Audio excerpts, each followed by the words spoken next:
How to fix Play Store in Huawei. Hello guys, so all what you have to do is simple. Just go to settings on your Huawei phone and then scroll down and go to the apps option right here and then click on apps, and now on this page you need to wait a few seconds, and here you will find all the apps that you have on your phone.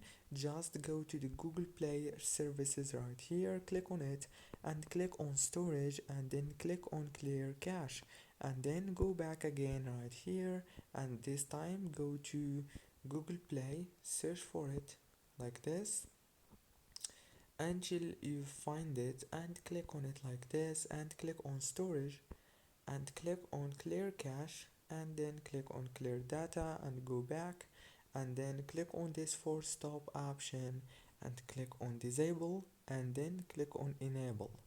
And now all what you have to do is simple: restart your phone and reopen Play Store, and any problem that you had on it, it's gonna be fixed.